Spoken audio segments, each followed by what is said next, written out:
Hi everyone. In this session, we are going to discuss about the reason for upthrust and Archimedes principle. Okay. So in last chapter, we studied about the liquid pressure. Okay. So different characteristics we studied. So we will recall few characteristics. Okay. So we studied that as the depth increases, the pressure exerted by the liquid increases, right? Okay. And if we consider a particular point, uh, the pressure will be acting in all directions. Okay. So at a particular height, it will be acting in all direction. And if it's the same level, the pressure exerted by the at the same height or at the same depth, the pressure exerted by the liquid is same. Okay. So on the basis of that, we will find out what is the reason for this upthrust. Okay. So let us consider a tumbler and it is filled with water. Okay. So we have taken an object, it is completely immersed inside this water. Okay. So the pressure exerting here is P1, consider it as, and from here it is P2. Okay. From both these sides it is equal because same side. Okay. So in same level the pressure exerting will be equal. So consider top it's P1 and below it is P2. Okay. And we studied an equation for pressure. What is the equation for pressure? Pressure is equal to thrust divided by or force divided by area. What is upthrust? Upthrust is the force. So from here force is equal to pressure into area. Okay. So this is a square type material. So area will be common for P1. It's equal for P1 and P2. Okay. So if we consider so here the pressure is P1 and here it is P2. So that means there is a variation of pressure when the object is kept inside the water. Okay. Let us find out if any difference is there for the thrust. Okay. So what is P1 or what is the pressure exerting on this object? If we find out the net pressure acting, it will be P2 minus P1. So we can write it as upthrust, that is buoyancy or upthrust, is equal to P2 minus P1 into A. Okay. So there is a loss of weight in this case. This net effect of upthrust or difference in the pressure on either side of the material cause the net upthrust. Okay, so the net upthrust is depends upon the difference in the pressure acting on top and bottom surface. Okay, so instead of this big object, if you are keeping a small sheet, okay, a thin sheet, there won't be much pressure difference because it's very thin. So what happens? The net upward force will be less than that of the weight. So automatically that material will sink inside the water. Okay. Now we are going to find out the proof is that upthrust is equal to the weight of the displaced liquid. Okay. So in last class also we mentioned that upthrust is equal to the weight of the submerged part, or that is equivalent to the displaced volume of the liquid. Okay. Let us find out or let us see the proof. Okay. So just consider a tumbler and here we are keeping a cylindrical type material. Okay. So this is the water level.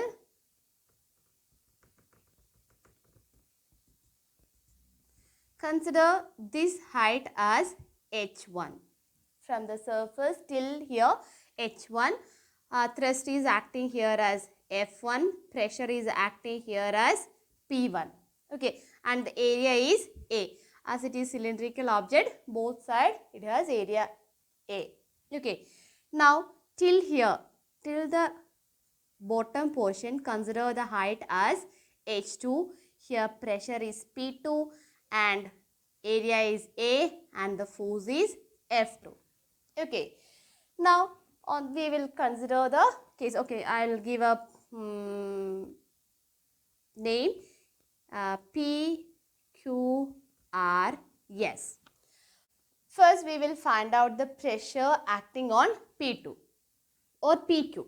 Okay, so pressure at PQ, that is P1. P1, no? P1 is equal to at the height H1. Okay, what is the equation to find out the pressure inside a liquid? H rho G. Okay, so for a same liquid, the density will be common and acceleration due to also will be common. So here H1 rho G. Consider this as our first equation. Okay. Now, how can we find out the thrust acting on this area? Thrust is or pressure is equal to thrust divided by area, or thrust is equal to pressure into area. So, I am writing here the thrust or the upward force acting on this particular point or at H1 is H1 rho G into A. So, instead of this one, consider this as the first equation. Okay. Now, we will see pressure at RS. Okay, pressure at RS, that means at the height H2. So, P2 is equal to H2 rho G. If we consider the thrust acting on that point, F2 is equal to H2 rho G into A. This is our second equation. Okay. So, we know that the pressure acting on the downward portion or at the surface RS is really higher than the PQ. So, that means we can write it as F2 is greater than F1. So, we will find out the difference between F2 and F1. We will find out the difference. F2 minus F1, that is equal to H2 rho G A minus H1 rho G A. Or else we can write it as area into H2 minus H1 into rho G. So, this is equal to the up thrust. Okay, F2 minus F1, the difference in the force thrust acting on the top portion and the bottom portion is equal to the up thrust. Okay, now what is area into height? That is equivalent to the volume of the submerged body. So, instead of this A into H1, we can write it as volume of the submerged part of the body into rho G. Okay. So, we studied an equation related with density, mass and volume.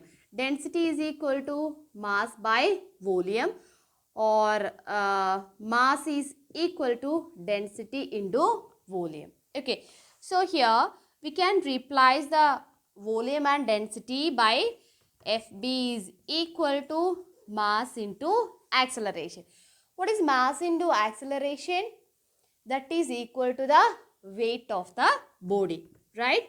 So, here that is equal to the weight of the liquid displaced. Liquid displaced. So, this is also for the volume density into acceleration to gravity. This volume meant for the liquid displaced by the submerged part. So, we proved that the buoyancy or the upthrust is equal to the weight of the liquid displaced when the object is submerged completely or partially submerged inside the liquid. So, here we have to study two equations are important. One, upthrust is equal to volume rho density into acceleration. Same way, this is equal to weight of liquid displaced. Okay. So, from this equation we can find out which are the factors depends upon the upthrust. First one, volume of the submerged part, and second one, the density of the liquid. Acceleration due to gravity is common for whichever the liquid and whatever the part is inside the liquid. Okay. Now, we will see what is the effect of this upthrust. Okay.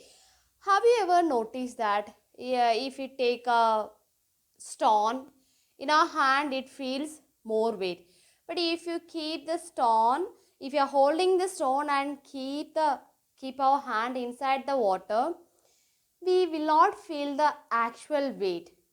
So, there is a loss of weight or we used to call it as there's a loss of apparent weight, right? No, that is a reason, or that is the effect of upthrust. So when the object is inside the water, it experiences an upthrust. So automatically we will not feel the exact weight. There will be a loss of apparent weight. Okay, so the upthrust is trying to push it upward and the weight is acting downward. Okay, so that means the weight minus upthrust. Weight will be there and an upthrust is acting. So in effect we feel weight minus that upthrust. So we feel the weight of the object got reduced. Okay, so that is the effect of upthrust. Or I don't know how many of you have the experience to get or take water from the well using a bucket, right? No, through the rope. In my childhood we used to do that, and now I don't know how many of you have the experience. So in that case also, when we keep that bucket with the rope inside the water, or when we fill the water, when it is inside the water, we can lift it up, right? Now when it is inside the water till the tip of the water level, we never feel the weight. But once it comes out of the water or water level, there you feel the weight, the actual weight of the water and the bucket. Okay, so if you have a chance to try with that, try it, or take a stone, feel the weight when it is in the air and hold it and try to keep it inside the bucket. There you can feel the difference in the weight. Now we'll see what is Archimedes principle. The Archimedes principle also says the same thing, that the apparent weight loss is equal to the upthrust. So apparent weight means, just consider when the object is in the air, W1 is the weight, and when it is inside the liquid, W2. So we know that when it is inside the liquid, it experiences a force. So there will be a change in the weight, or we can write it as W apparent weight loss, or now the effective weight is equal to W1 minus W2. Okay, so there will be a difference, and that apparent loss is equal to the, so the present weight is this one and initial weight is something else. So that apparent loss will be equal to the upthrust. Okay, so apparent loss is equal to the upthrust.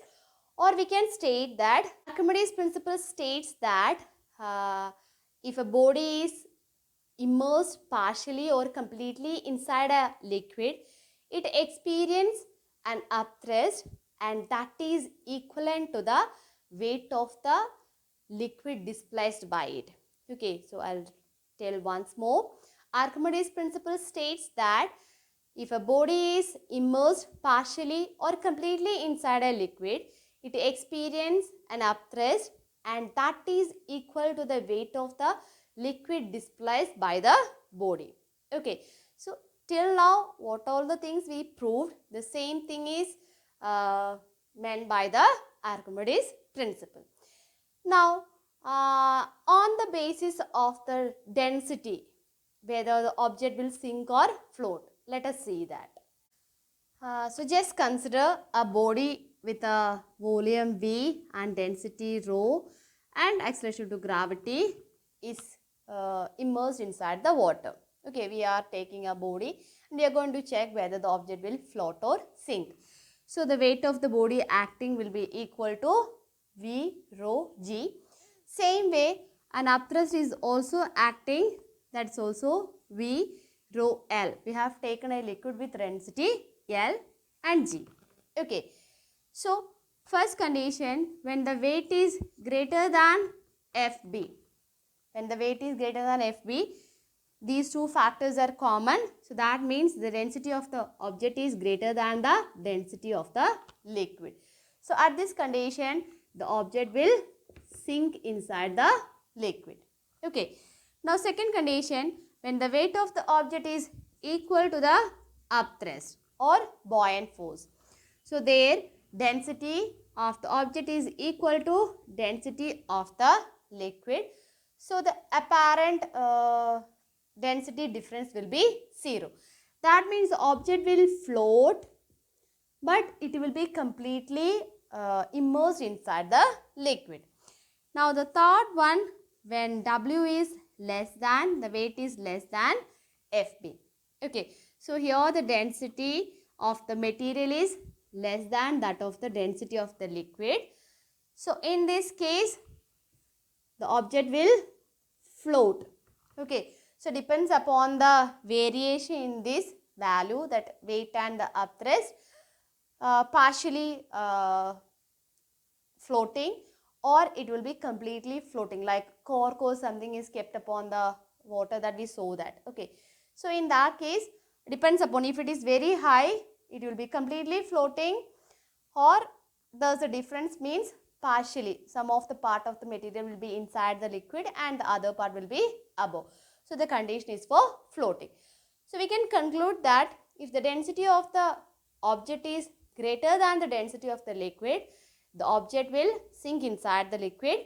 If it is less than or equal, it will float, and depends upon the variation in the density, it can be completely float, completely inside the liquid, or completely or partially submerged inside the liquid. Thank you.